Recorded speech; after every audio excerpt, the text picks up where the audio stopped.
శ్రీ గురుభ్యో నమః. హరి ఓం.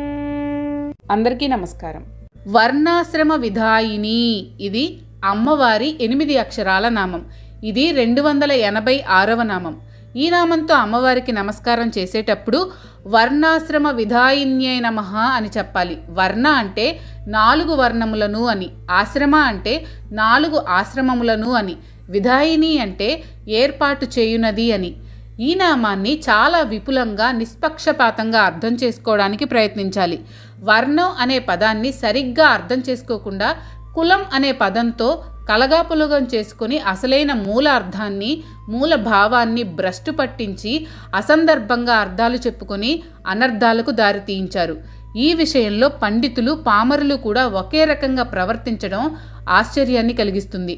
వర్ణము అంటే రంగు, ఒక రకమైన పాట, అక్షరము మొదలైన అర్థాలెన్నో ఉన్నాయి. వాటితో తరగతి లేదా కేటగిరీ అనేది కూడా ఒక అర్థం. ఈ చివరి అర్థాన్నే ప్రస్తుత నామంలోని వర్ణం అనే పదానికి చెప్పుకోవాలి కానీ కులానికి సంబంధించిన పదంగా అర్థం చెప్పుకోకూడదు. మానవ జాతిని 4 తరగతులుగా విభజించానని శ్రీకృష్ణుడే చాతుర్వర్ణ్యం మయా స్పష్టమని గీతలో చెప్పాడు. అయితే ఈ విభజన ఏ విధంగా, దేనిని ఆధారంగా చేసుకుని చేయడం జరిగిందో కూడా అదే శ్లోకంలో 2వ పాదంలో గుణకర్మ విభాగశః అని సూటిగా చెప్పాడు. ఈ 2వ పాదానికి వక్ర భాష్యాలు తీసుకోకుండా, అర్థ సంక్లిష్టతకు, భావ సందిగ్ధతకు అవకాశం రానియకుండా సూటిగా వారి వారి గుణములను బట్టి, వారు చేయగల కర్మలను బట్టి ఈ విభజన జరిగింది అనే అర్థం చెప్పుకోవాలి. అంటే దీనిని బట్టి వ్యక్తుల స్వభావాన్ని, ప్రవర్తనను, గుణములను బట్టి, వారు సమర్థతతో, నిపుణతతో చేయగల పనిని బట్టి ఈ విభజన జరిగిందని చక్కగా అర్థమవుతుంది. అంతేకాదు, జన్మకు ఈ వర్ణానికి ఏమి సంబంధం లేదన్న విషయం కూడా స్పష్టమవుతుంది. అయితే భగవద్గీతలోని ఈ శ్లోకంలో చతుర్వర్ణాలు అన్నాడు కానీ వాటి పేర్లు చెప్పలేదు. అవి బ్రహ్మ, క్షత్రియ, వైశ్య, శూద్రవర్ణాలు. ఈ 4 వర్ణాల గురించి పురుష సూక్తంలో కూడా చెప్పబడింది. అయితే ఇక్కడ చెప్పిన విషయానికి కూడా సరైన అర్థాన్ని చాలామంది చెప్పరు. పైకి కనపడే స్థూలార్థాన్నే తీసుకున్నారు కానీ సూక్ష్మార్థాన్ని గ్రహించలేదు. స్థూలార్థ ప్రకారం విశ్వాన్ని ఒక పురుషునిగా సమన్వయపరుచుకుంటే ఆ విశ్వపురుషుని ముఖం నుండి బ్రాహ్మణుడు, బాహువుల నుండి క్షత్రియుడు, తొడల నుండి వైశ్యుడు, పాదాల నుండి శూద్రుడు పుట్టారు అనే అర్థం వస్తుంది. కానీ పురుష సూక్తంలో చెప్పబడిన ఈ బుక్కులు అలంకారిక భాషలో ఉన్నాయని గ్రహించాలి. ఎవరు ముఖంలోంచి, బాహువుల్లోంచి, తొడల్లోంచి, పాదాల్లోంచి పుట్టరు. వాడు తల్లి నోట్లోంచి ఊడిపడ్డాడు అంటే తల్లి నోట్లోంచి పుట్టాడని కాకుండా అచ్చు తల్లి పోలిక అన్నమాట అని ఎలా అర్థం తీసుకుంటున్నామో ఇక్కడ చెప్పిన విషయం కూడా అలాగే అర్థం చేసుకోవాలి. అలాగే ఆంగ్లంలో rose is the queen of the garden అంటే తోటకి గులాబీ పువ్వు రాణిగారు అని కాకుండా తోటలో పూసే పూలలో అన్నింటికన్నా గులాబీ పువ్వు అందమైనది అని ఎలా అర్థం చేసుకుంటున్నామో అలాగే ఇక్కడ కూడా అర్థం చేసుకోవాలి. దీనిని అలంకారిక భాష అంటారు. సంస్కృతంలో ముఖం అంటే నోరు అని అర్థం కానీ వదనం అని అర్థం కాదు. మౌఖిక పరీక్ష అంటే సూటిగా నోటితో సమాధానాలు చెప్పాల్సిన పరీక్ష అనే అర్థం కానీ వదనం యొక్క కవళికలు మారుస్తూ చెప్పే పరీక్ష అని అర్థం కాదు. తెలుగులో వదనానికి వేరే పదం లేక ముఖం అనే పదాన్నే వాడుతున్నాం. ఏదైనా విషయాన్ని విపులంగా చెప్పడానికి మనిషికి నోరు ఎలాగో సమాజానికి విషయాలను విపులంగా చెప్పడానికి సామర్థ్యమున్న వ్యక్తులు అలాగన్నమాట. వీరినే బ్రాహ్మణులు అన్నారు. మొగ్గలాగా ఉన్న విషయాన్ని పువ్వులాగా విచ్చుకునేట్లు చెప్పగలిగే వారిని బ్రాహ్మణులు అన్నారు. అందుచేతనే సమాజంలో ఇలాంటి వారిని ఒక తరగతి అంటే ఒక వర్గంగా చేసి ఆ వర్గాన్ని బ్రాహ్మణ వర్గం అన్నారు. అలాగే బాహువులు ఆత్మరక్షణకు ఉపయోగిస్తాయి కాబట్టి రక్షించే లక్షణం ఉన్న మానవులందరినీ ఒక తరగతిగా చేసి ఆ వర్గాన్ని క్షత్రియ వర్గం అన్నారు. అలాగే శరీరానికి ముఖ్య సంపద అయిన గుండె, ఊపిరితిత్తులు, మూత్రపిండాలు మొదలైన వాటిని తమ నెత్తి మీద పెట్టుకుని కాపాడే తొడలు ఎలాంటివో దేశ సంపదను సద్వినియోగపరిచే ఎగుమతులు, దిగుమతులు, వాణిజ్య వ్యాపారాలు నిర్వహించే మానవ వర్గాన్ని వైశ్యవర్ణము అన్నారు. అలాగే భౌతిక శ్రమతో పనులను చక్కగా చేయగలిగిన వారిని ఒక వర్గంగా చేసి శూద్రవర్ణము అన్నారు. ఈ 4 వర్ణాల వాళ్ళు వరుసగా ఈ 4 రకాల పనులు చేయగలుగుతారు. వీరికి వరుసగా జ్ఞానము, రక్షణ, ప్రయోజనం, శారీరక శ్రమ అనేవి కీలక లక్షణాలుగా ఉంటాయి. ఇవి డాక్టర్లు, ప్లీడర్లు, లాయర్లు లాంటివే కానీ కులాలు కావు. అందరూ అన్ని పనులకు అర్హులు కారు. ఎవరు ఏ పనికి అర్హులు అన్న దానిని బట్టి ఈ 4ంటిలో వారిని ఆ వర్గానికి కేటాయిస్తారు. ఈ 4 వర్గాల వాళ్ళు భారతదేశ ప్రభుత్వానికే కాదు, అన్ని దేశాల అన్ని పార్టీల ప్రభుత్వాలకు అవసరమే. ఈ విధమైన విభజనను అన్ని దేశాల వారు చేసుకోవచ్చు. ఈ 4 వర్ణాల వారిని preachers, warriors, business man, workers అనే ఆంగ్లంలో అనువాదం చేసుకోవచ్చు. ఒకే తండ్రికి బిడ్డలైన వారి మానసిక లక్షణాన్ని బట్టి, చేయగల పనిని బట్టి ఒకడు బ్రాహ్మణుడు అవ్వవచ్చు, ఇంకొకడు క్షత్రియుడు, మరొకడు వైశ్యుడు, ఇంకొకడు శూద్రుడు అవ్వవచ్చు. అయితే ఇక్కడ ఒక ముఖ్య విషయం చెప్పుకోవాలి. ఒక బ్రాహ్మణ వర్ణానికి సంబంధించిన వ్యక్తి యొక్క కుమారుడు తిరిగి బ్రాహ్మణ వర్ణానికి చెందినవాడే అవడానికి, క్షత్రియ వర్ణానికి చెందిన వ్యక్తి యొక్క కుమారుడు తిరిగి క్షత్రియ వర్ణానికి చెందినవాడే అవడానికి ఎక్కువ అవకాశం ఉంటుంది. ఎందుకంటే తండ్రి దగ్గర, ఇంటిలోనూ కూడా దానికి సంబంధించిన వాతావరణం, నేపథ్యం అంతకు పూర్వమే ఉంటుంది. కాబట్టి ఇది ఒక డాక్టర్ కొడుకు డాక్టర్ అవ్వడానికి, లాయర్ కొడుకు లాయర్ అవ్వడానికి ఎక్కువ అవకాశం ఉంటుంది అనడం లాంటిది. ఇంకా బాగా అర్థమవ్వాలంటే ప్రధానమంత్రి సంతానం ప్రధానమంత్రి అవడానికి ఎక్కువ అవకాశం ఉంటుంది. అయితే ఆ అవకాశాన్ని వినియోగించుకునే వారి పట్ల మాత్రమే ఇది సత్యం. కులాలు వేరు, అవి వృత్తులను బట్టి వచ్చేవి. వాటికి వర్ణాలకి సంబంధం లేదు. కులాలు ఎన్నైనా ఉండవచ్చు, కానీ వర్ణాలు మాత్రం 4 అని గుర్తుంచుకోవాలి. ఈ 4 వర్ణాల వారు దేశ ప్రగతికి, పురోభివృద్ధికి అవసరమైన వారు. వీటిలో ఒకటి ఎక్కువ, ఒకటి తక్కువ అనే భేదం లేదు. 4 వర్ణాల వారి సామూహిక కృషిపై దేశ పరిస్థితి ఆధారపడి ఉంటుంది. ఇంకా ఈ వర్ణం అనే పదం గురించి పూర్తి అవగాహన కలగాలంటే ధర్మవ్యాధుడి కథ, భారతంలో నహుష ప్రశ్నలు చదవాలి. వర్ణధర్మాలు ఎంత చక్కగా పాటింపబడితే దేశ ప్రగతి అంత చక్కగా ఉంటుంది. ఇక ఆశ్రమాలు, ఇవి 4 ఉంటాయి. ఒక వ్యక్తి జీవిత కాలంలో అంచెలంచెలుగా సాధించే స్థితులను బట్టి ఇవి ఏర్పాటు చేశారు.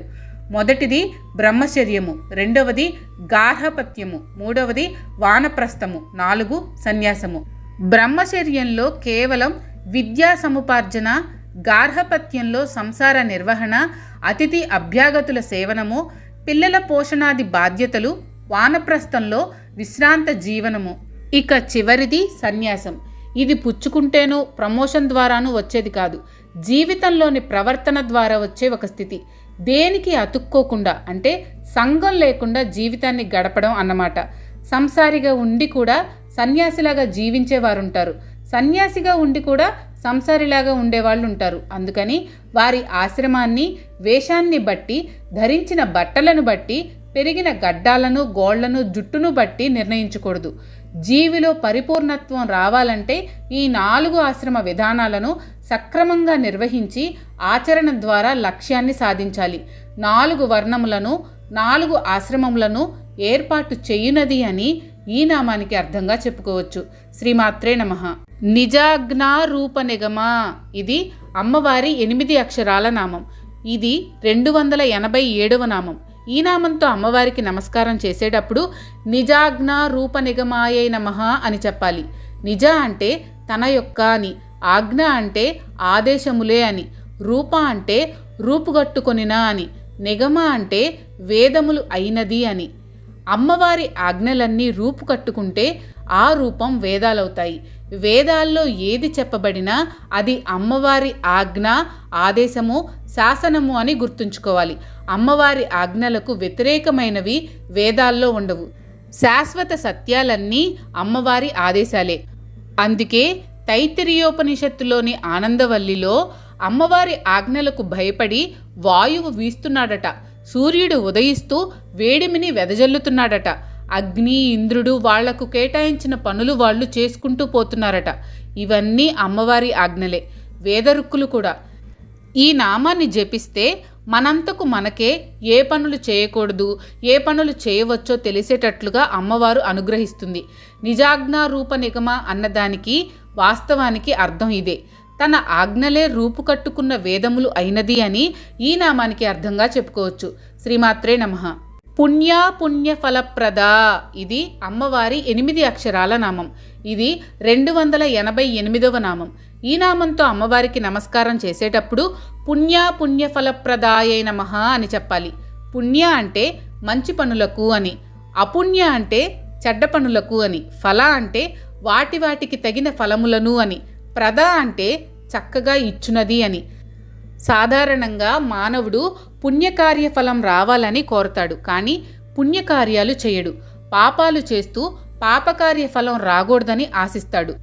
ఇంతకు ముందు నామంలో మనంతకు మనకే ఏ పనులు చేయాలో ఏవి చేయకూడదో తెలిసేటట్లుగా అమ్మవారు అనుగ్రహిస్తుంది అని చెప్పబడింది. అయితే ఎలా తెలుస్తుంది మనంతకు మనకే అన్న దానికి సమాధానం ఈ ప్రస్తుత నామంలో ఉంది. మనం చేసుకున్న దాన్ని బట్టి మన కర్మఫలాలను మనకు మనమే సృష్టించుకునేటట్లు చేస్తుంది. కాబట్టి మనం ఏం పనులు చేయవచ్చో ఏ పనులు చేయకూడదో మనం ముందే జాగ్రత్త పడి చేసుకుంటాం. అంటే పుణ్యకార్యాలు చేస్తే పుణ్యఫలాలు, అపుణ్యకార్యాలు చేస్తే అపుణ్యఫలాలు వస్తాయని చెప్పే విషయం నమ్మడం కాదు, నిజంగా తెలుస్తుంది అన్నమాట. దాంతో ఒళ్ళు దగ్గర పెట్టుకుని ఎప్పుడూ పుణ్యకార్యాలే చేస్తాం కానీ పాపకార్యాలు చేయము. ఇది సాధకులకు అమ్మవారిచ్చే శిక్షణ.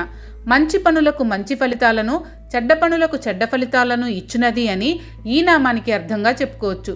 శ్రీమాత్రే నమః. శృతి సీమంత సింధూరీకృత పాదాబ్జ ధూళిక, ఇది అమ్మవారి 16 అక్షరాల నామం. ఇది 289వ నామం. ఈ నామంతో అమ్మవారికి నమస్కారం చేసేటప్పుడు శృతి సీమంత సింధూరీకృత పాదాబ్జ ధూళికాయే నమః అని చెప్పాలి. శృతి అంటే వేదములనెడు స్త్రీల యొక్క అని, సీమంత అంటే పాపిటలను అని, సింధూరీకృత అంటే సింధూరము ధరించినట్లు చేసిన అని, పాదాబ్జ అంటే పాదపద్మము యొక్క అని, ధూళిక అంటే ధూళిని కలిగినది అని. బాల బాలిక అయినట్లు ధూళి ధూళిక అవుతుంది. ధూళిక అంటే చిన్న ధూళికణము అని అర్థం. ఈ నామం ఎంత అర్థవంతమైందో అంత అందమైనది కూడా.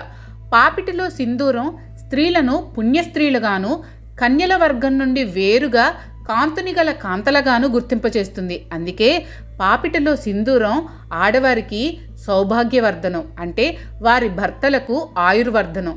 ఈ నామంలో వేదాలను పుణ్యస్త్రీలతో పోల్చారు వ్యాసుల వారు. 4 వేదాలు అనే పుణ్యస్త్రీలు ఒక రోజున తమ తల్లి అయిన అమ్మవారి దర్శనానికే వచ్చారు. అమ్మవారు సింహాసనారూఢి అయి ఉన్నది. అమ్మవారి పాదం మోపే పీఠం ఎత్తుగా ఉంది. ఆ పీఠం వద్దకు చేరి 4 పుణ్యస్త్రీలు ఒకరి తర్వాత ఒకరు అమ్మవారి పాదంపై మూర్ధాన్ని ఉంచి తలను ఒక్కసారి క్రిందకు వంచి నమస్కరించారు. అప్పుడు అమ్మవారి కాలి బొటనవేలుకున్న ఎర్రని పారాణి శృతి సీమంతునిల, అంటే వేద వనితల సీమంతాల, అంటే పాపిట గుండా స్పృశిస్తూ ఆ పాపిట్లలో సింధూరం పెట్టినట్లయింది. ఈ దృశ్యం దర్శనం జరిగిన వ్యాసుల వారికి ఒళ్ళు పులకరించి వెంటనే శృతి సీమంత సింధూరీకృత పాదాబ్జ ధూళిక అని అమ్మవారిని స్తుతించారు. వేద వనితలు మధ్య పాపిటలే తీస్తారని, పక్క పాపిటలు తీయరు అని ఇక్కడ గుర్తుపెట్టుకోవాలి. ఇది సహస్రనామ స్తోత్రంలో కమనీయమైన ఉపమానాలతో ఉన్న రమణీయమైన నామం. అమ్మవారి పాదపద్మ రజాన్ని శిరస్సునందలి పాపిటలో ధరించినందువల్ల శృతి వనితలు పవిత్రవంతులయ్యారు.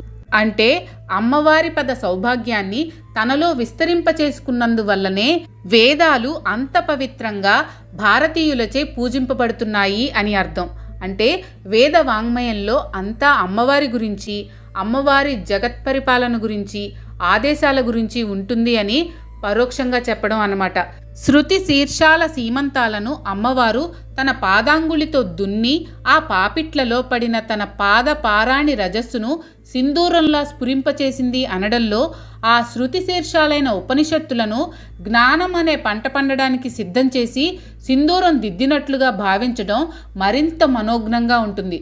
వస్తువు తయారైన తర్వాత అన్నీ పరీక్షించి బాగుంది అని ఆగ్మార్క్ లేదా ISI ముద్ర వేసి విపణి వీధిలోకి పంపినట్లు శృతి శిరస్సుల అనగా ఉపనిషత్తులలోని జ్ఞాన విషయాలన్నీ బాగున్నాయని అమ్మవారు తన కాలి గోటితో ముద్ర వేసి వాంగ్మయ ప్రపంచంలోకి పంపించింది అనడం ఇంకా మనోహరంగా ఉంటుంది.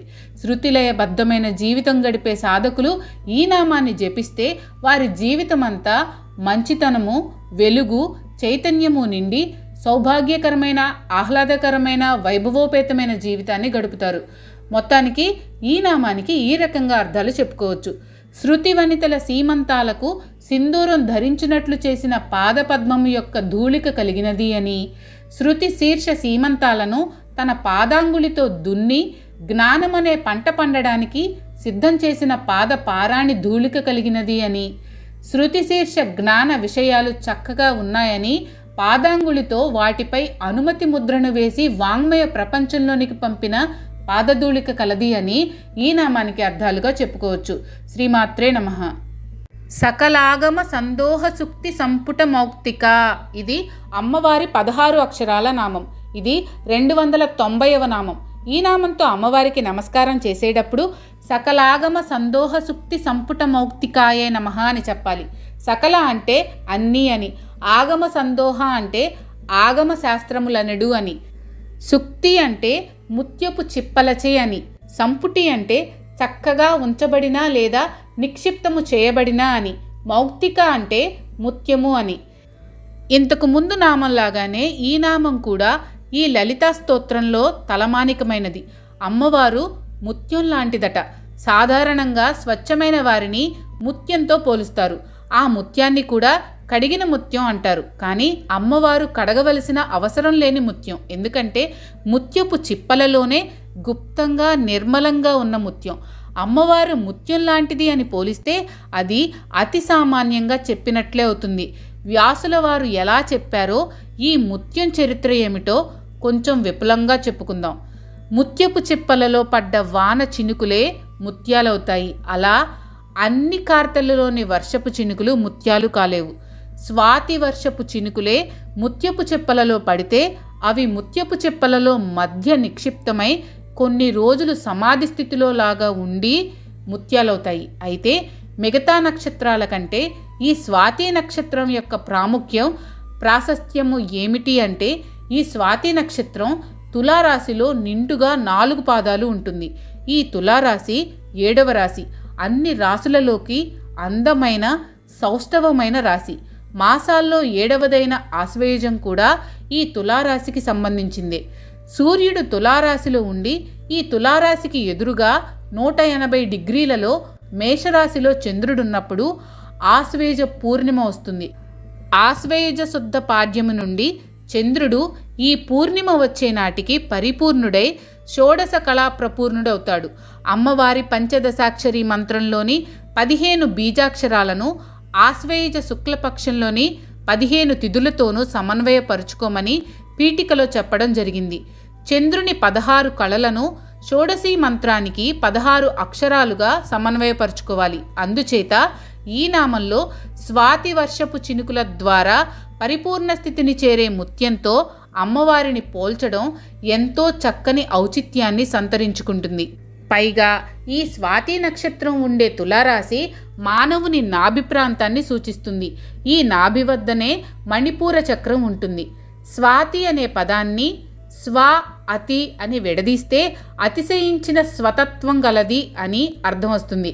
అతిశయించిన స్వతత్వం అమ్మవారే అని ఆదిశంకరులు శివుని అహంకార స్వరూపిణిగా అంటే శివుని వ్యక్త స్వరూపంగా సౌందర్యలహరిలో చెప్తారు. ఇంతవరకు అమ్మవారు ముత్యం లాంటిది అనడం దాకానే చెప్పుకున్నాం. ఈ ముత్యం అందరికీ అందుబాటులో ఉండేటట్లుగా ఉండే అన్ని ముత్యాల లాంటిది కాదట.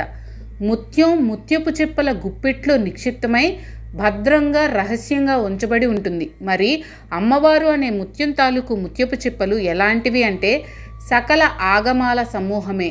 అంటే అన్ని స్మృతులు లేదా శాస్త్రాలు, అన్ని శృతులు అనగా వేదాలు ఆ ముత్యపు చిప్పలట. అలాంటి వేదశాస్త్రాల గుప్పిటలనే ముత్యపు చిప్పలలో గుప్తంగా దాచబడి ఉంచిన ముత్యము అమ్మవారు కానీ సామాన్యంగా అన్ని చోట్ల బాహ్యంగా అందరికీ తేలిగ్గా లభ్యమయ్యే కడగవలసి వచ్చే సాధారణ ముత్యం కాదట. అంటే సకల నిగమ ఆగమ శాస్త్రాలన్నింటిలోనూ సూక్ష్మంగా రహస్యంగా ప్రతిపాదింపబడేది అమ్మవారి తత్వమే అని దీని భావం. ముత్యపు చిప్పలు రెండింటి మధ్యన ముత్యం నిక్షిప్తమై ఉంటుంది. ఆ రెండు ముత్యపు చిప్పలు ఏవి అంటే, ఒకవైపు నిగమాలు అంటే శృతులు లేదా వేదాలు, ఇంకోవైపు ఆగమాలు అంటే స్మృతులు లేక శాస్త్రాలు అన్నమాట. ఆడంబరాలు, పటాటోపాలు, ప్రదర్శనాత్మకమైన ఉపాసనా విధానాలు లేకుండా గోప్యంగా ప్రశాంతంగా నిదానంగా సాధనా మార్గంలో అమ్మవారిని ఆరాధించే సాధకులు ఈ నామాన్ని జపిస్తే వారి ఆరాధన శుచివంతమై పవిత్రమై ముక్తివంతమవుతుంది. అంటే ముక్తి ఫలాన్ని పొందుతారు, అనగా వారు మోక్షస్థితిని పొందుతారు అని అర్థం. సకల వేద శాస్త్రాల సమూహమనే ముత్యపు చిప్పల గుప్పెట్లో గుప్తముగా ఉంచబడిన ముత్యము అని ఈ నామానికి అర్థంగా చెప్పుకోవచ్చు. శ్రీమాత్రే నమః. మీకు కనుక ఈ వీడియో నచ్చినట్లయితే లైక్ చేయండి. అలాగే మీ ఫ్యామిలీ అండ్ ఫ్రెండ్స్కి షేర్ చేయండి. ఛానల్లో కొత్త నోటిఫికేషన్స్ కోసం సబ్స్క్రైబ్ చేయండి. అలాగే పక్కనే ఉన్న బెల్ ఐకాన్ని ట్యాప్ చేయండి.